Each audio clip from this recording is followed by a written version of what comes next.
Você conhece a lenda dos operários esquecidos no concreto da Ponte Rio-Niterói? A história começa nos anos 70, durante o auge da construção daquela que seria uma das maiores obras de engenharia do mundo, onde o calor escaldante da Baía de Guanabara e a pressão política por resultados rápidos criaram um ambiente de silêncio e segredos enterrados sob toneladas de cimento. Entre os trabalhadores circulava o boato de que nem todos os que caíam nos tubulões de fundação eram resgatados. Diziam que, para não atrasar o cronograma, alguns corpos haviam sido selados vivos ou mortos dentro dos pilares monumentais que sustentam a pista sobre o mar. Essa história, que muitos tratam apenas como folclore de canteiro de obras, ganhou contornos aterrorizantes para Elias, um mergulhador comercial veterano que, décadas depois da inauguração, foi contratado para uma inspeção estrutural de rotina em um dos pilares mais profundos, conhecido entre os antigos como o Pilar do Suspiro.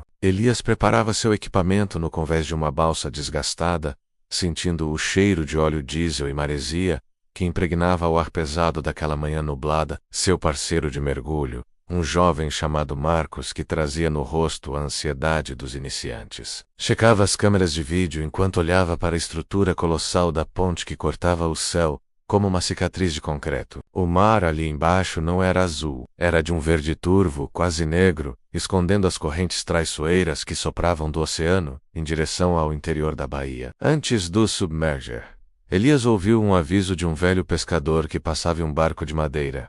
Cuidado com o que vocês batem lá embaixo. O concreto tem ouvidos e não gosta de ser incomodado. Rindo com desdém, os mergulhadores ignoraram o misticismo e pularam na água, mergulhando na escuridão fria que rapidamente engoliu a luz do sol. À medida que desciam, a visibilidade caía para quase zero, e a única coisa que os guiava era o toque das luvas no concreto áspero e as lanternas potentes que cortavam a suspensão de sedimentos. Elias sentiu uma queda brusca na temperatura quando atingiram a marca dos 30 metros, uma profundidade onde a pressão começa a apertar o peito e o silêncio se torna absoluto, interrompido apenas pelo som rítmico da própria respiração no regulador. Ao apontar o facho de luz para a base do pilar, algo chamou sua atenção. A superfície do concreto não era lisa como deveria ser após os reparos anteriores. Havia marcas profundas, como se mãos humanas tivessem tentado cavar o material ainda fresco, deixando impressões digitais fossilizadas e sulcos que lembravam unhas desesperadas que se quebraram na pedra. Pelo rádio, a voz de Marcos soou distorcida, carregada de um pavor que não combinava com o treinamento de segurança. Ele afirmava estar vendo vultos passando por trás das colunas, formas humanas que se moviam sem nadadeiras ou cilindros, deslizando pela correnteza com uma agilidade impossível. Elias tentou acalmar o parceiro, atribuindo as visões à narcose pelo nitrogênio ou ao jogo de luzes nas partículas da água, mas ele mesmo começou a sentir uma sensação de estar sendo observado por 1000 olhos invisíveis. Ao se aproximar de uma rachadura profunda na base da estrutura, ele encostou o capacete no concreto para ouvir possíveis vibrações estruturais. E o que ouviu congelou seu sangue.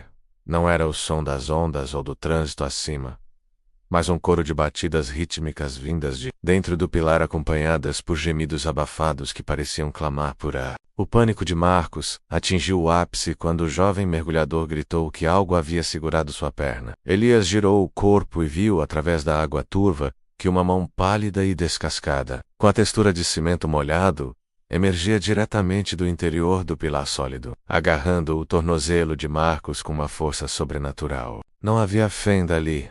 A criatura parecia fazer parte da própria ponte, um espírito fundido à engenharia humana. Desesperado, Elias sacou sua faca de mergulho e golpeou o braço cinzento. Mas o metal apenas faiscou contra a superfície endurecida, como se estivesse batendo em rocha pura. O rosto de Marcos, atrás do visor de vidro, era uma máscara de terror puro, enquanto ele era puxado lentamente contra a parede de concreto, que parecia se tornar maleável, como areia movediça, pronta para engoli-lo. Lutando contra a correnteza e o medo, Elias conseguiu agarrar o colete de Marcos e inflar o dispositivo de flutuabilidade de emergência, enquanto chutava com toda a força contra a estrutura. Por um segundo que pareceu uma eternidade, ele viu o rosto de quem os atacava.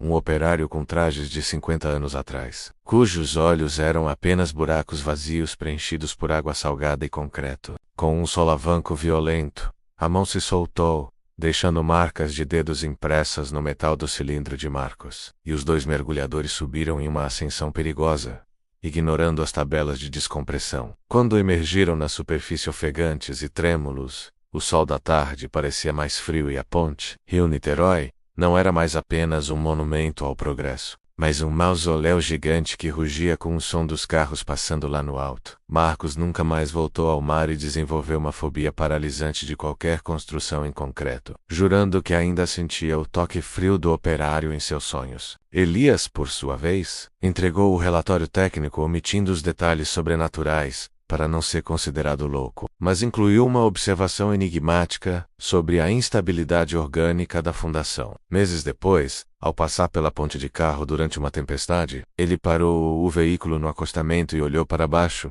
para as águas revoltas da baía. No silêncio entre os trovões, ele pôde ouvir claramente as batidas vindas debaixo dos seus pés, o som de milhares de mãos batendo no concreto, lembrando ao mundo que a ponte não foi feita apenas de ferro e cimento, mas de vidas que ainda esperam o momento de serem libertadas da sua prisão eterna.